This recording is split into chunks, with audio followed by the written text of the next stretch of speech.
11th class. अब next topic है सदिश का वास्तविक संख्या से गुणन। आप लोगों ने सदिशों का जोड़ना सीखा, सदिशों का घटाना सीखा, सदिशों का वियोजन सीखा। अब है गुणन।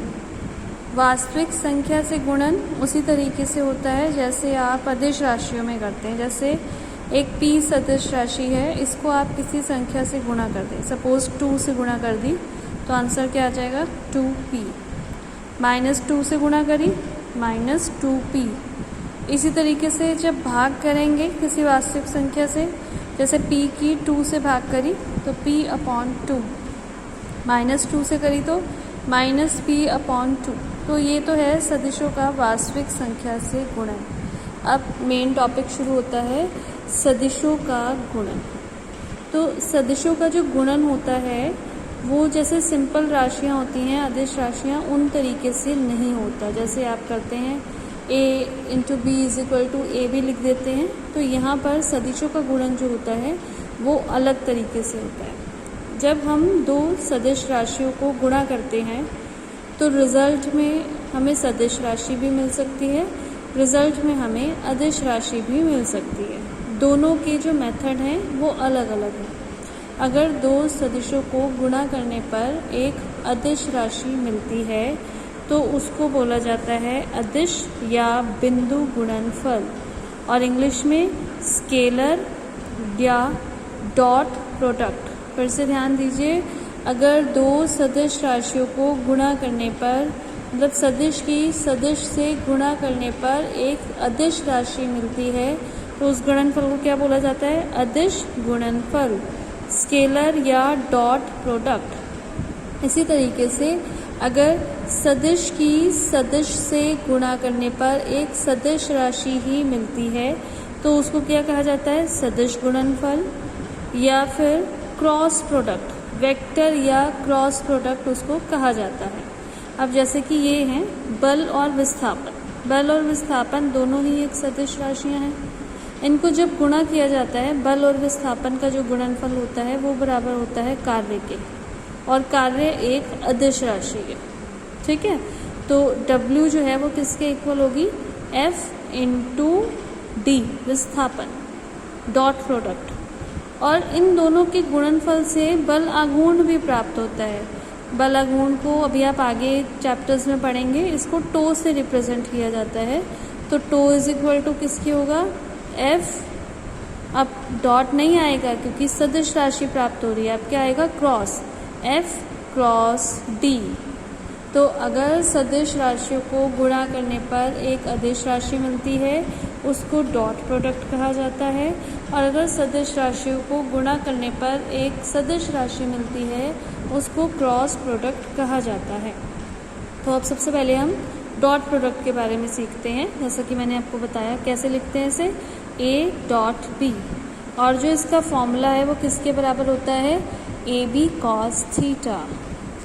तो किन्हीं दो सदिशों का अदिश गुणनफल उन दोनों सदिशों के परिमाणों तथा उनके बीच के कोण की कोज्या, मतलब कोसाइन के गुणनफल के बराबर होता है। दोनों सदिश राशियां गुणा करके एक अदिश राशि मिल रही है, और अदिश राशि वो जिसमें सिर्फ परिमाण होता है, इसमें दिशा नहीं होती। ठीक है, तो ये देख लीजिए एक बार, एक एग्जाम्पल ये भी दिया हुआ है कि F और ये S। वैसे मैंने अभी विस्थापन को D से रिप्रेजेंट किया, यहाँ पर S से किया हुआ है। कहीं कहीं D से भी रिप्रेजेंट कर दिया जाता है क्योंकि विस्थापन को इंग्लिश में डिस्प्लेसमेंट बोला जाता है। तो W बराबर किसके होता है? F.S या फिर Fs cos थीटा। अब कुछ इसकी विशेष स्थितियां हैं, वो देखिए आप। यदि बल और विस्थापन एक ही दिशा में हो, अगर दोनों के बीच में जो एंगल है, दो सदिश राशियां जो हैं उनके बीच में एंगल 0 डिग्री हो, तो थीटा 0, cos 0, और cos 0 का मान क्या होता है? 1। तो W = किसके हो जाएगा? Fs। इसका मतलब जो रिज़ल्ट आएगा वो मैक्सिमम होगा अगर दोनों राशियां जो हैं एक ही दिशा में हो, और अगर दोनों राशियां एक दूसरे के लंबवत हो। लंबवत का मतलब कितने डिग्री का कोण? 90 डिग्री का। और cos 90 का मान क्या होता है? 0।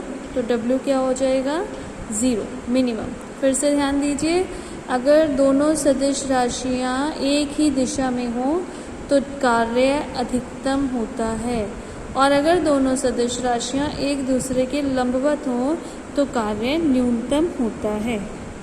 अब जैसे मैंने आपको एडिशन की प्रॉपर्टीज़ पढ़ाई, सब्ट्रैक्शन की प्रॉपर्टीज़ पढ़ाई, वैसे ही मल्टीप्लिकेशन की प्रॉपर्टीज़, अदिश गुणनफल के गुण। तो सबसे पहला क्रम विनिमय गुण, जैसे आपने एडिशन में पढ़ा, तो जो मल्टीप्लिकेशन होता है, अदिश गुणन होता है, वो भी क्रम विनिमय नियम का पालन करता है। P डॉट क्यू क्या होता है, पी क्यू कॉस थीटा, और क्यू डॉट पी क्या हो जाएगा, Q P cos 360 minus theta. तो 360 माइनस थीटा भी कॉस थीटा के इक्वल होता है, तो यहाँ पे पी क्यू कॉस थीटा, यहाँ पे Q P cos theta is equal, इसलिए पी डॉट क्यू और क्यू डॉट पी दोनों कैसे होंगे, इक्वल। तो अदिश गुणन जो होता है वो क्रम विनिमय नियम का पालन करता है। नेक्स्ट वितरण नियम, गुणन अदिश गुणन जो होता है वो वितरण नियम का भी पालन करता है। P dot Q plus R अगर हम करें तो P डॉट क्यू ये किसके बराबर होगा, P dot Q plus P dot are के, ठीक है। अब ये इम्पॉर्टेंट है, अगर दो परस्पर लंबवत सदिश हैं तो उनका अदिश गुणनफल कैसा होता है, 0। A डॉट भी हम कर रहे हैं, और ये दोनों कैसे हैं, लंबवत। लंबवत मतलब इनके बीच में कोण कितना, 90 डिग्री का, तो कॉस 90 0, तो A डॉट भी किसके बराबर आ गया, 0। यदि दो सदिशों के बीच का कोण 90 डिग्री से बड़ा हो तो उनका गुणनफल कैसा आता है, ऋणात्मक, क्योंकि कॉस 90 से अबव जो मान होता है वो कैसा आता है, माइनस का। दो समांतर सदिशों का अदिश गुणनफल उनके परिमाणों के गुणनफल के बराबर होता है। समांतर का मतलब कि उनके बीच में जो एंगल है वो कितना है, 0 डिग्री, तो ये किसके बराबर आ जाएगा, इनके परिमाणों के गुणनफल के बराबर। और अगर दोनों सदिश एक दूसरे के विपरीत हों, मतलब एक सदिश ऐसे और एक सदिश ऐसे, तो इनके बीच में कोण कितना बन गया, 180 डिग्री। तब जो रिजल्टेंट होगा वो कैसे आएगा, माइनस में। और किसी सदिश का उसी सदिश से अदिश गुणन किसके बराबर होता है, जैसे हम स्वतः गुणन भी कहते हैं, उस सदिश के परिमाण के वर्ग के बराबर। A dot A, vector A dot vector A किसके बराबर होगा, A कॉस 0, क्योंकि दोनों के बीच में एंगल कितना होगा, 0, तो इसीलिए ये किसके बराबर होगा, A स्क्वायर। जैसे यहाँ पर देखिए R का मान आपको पता है, दो वेक्टर अगर हमारे पास P और Q हो तो R जो है P प्लस Q। अब R डॉट R इसकी गुणा स्वतः गुणा करने पर, तो ये किसके ये P जो है पहले P से मल्टीप्लाई करेगा, P डॉट P, फिर P Q से मल्टीप्लाई करेगा, P डॉट Q, फिर Q इससे मल्टीप्लाई करेगा, Q डॉट P, फिर Q डॉट Q। अब इसमें से P डॉट Q और Q डॉट P तो बराबर होते हैं, क्योंकि अदिश गुणन जो है क्रम विनिमय नियम का पालन करता है, इसलिए हम इसे क्या लिख सकते हैं, 2P dot Q। P dot P स्वतः गुणन P स्क्वायर के बराबर, Q डॉट Q स्वतः गुणन Q स्क्वायर के बराबर, 2P dot Q 2PQ cos theta के बराबर। तो R का मान किसके बराबर आया, √P square plus Q square plus 2PQ cos theta. और नेक्स्ट प्रॉपर्टी एकांक सदिश, जैसे कि आपने पढ़ा हुआ है I cap, J cap, K cap, तो इनके लिए I डॉट I, क्योंकि ये जो है इनके बीच में जो एंगल है वो कितना है, 0, तो ये किसके बराबर हो जाएगा, 1, क्योंकि ये एकांक है। एकांक का मतलब जिनका परिमाण 1 हो, तो 1 dot 1 1, J dot J 1, K dot K 1, I dot J I ये J ये, इनके बीच में कोण कितना, 90 डिग्री, और cos 90 का मान 0, तो I dot J, J dot K dot I ये सब किसके बराबर होंगे, 0 के बराबर। अब नेक्स्ट टॉपिक है सदिश गुणनफल।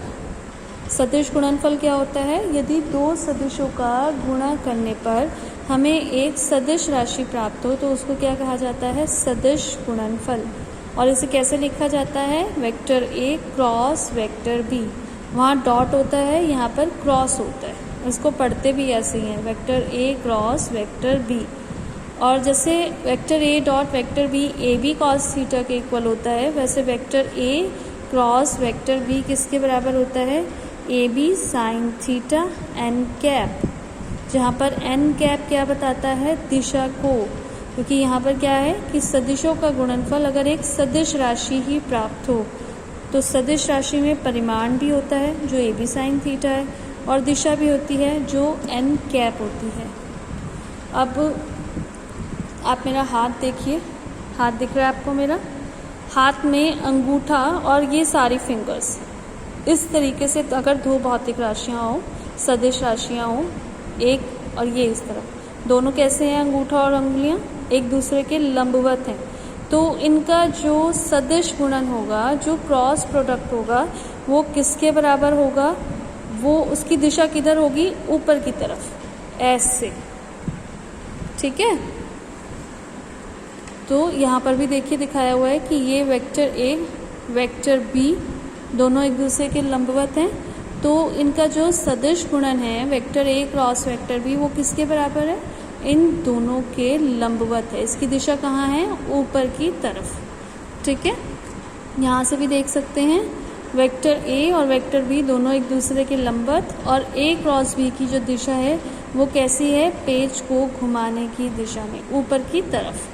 अब इसकी प्रॉपर्टीज़, सदिश गुणन जो है वो क्रम विनिमय नियम का पालन नहीं करता, क्योंकि वेक्टर ए क्रॉस बी जो है वो बराबर होगा A B sine theta N cap, और बी क्रॉस ए किसके बराबर होगा, B A sine 360 minus theta N cap.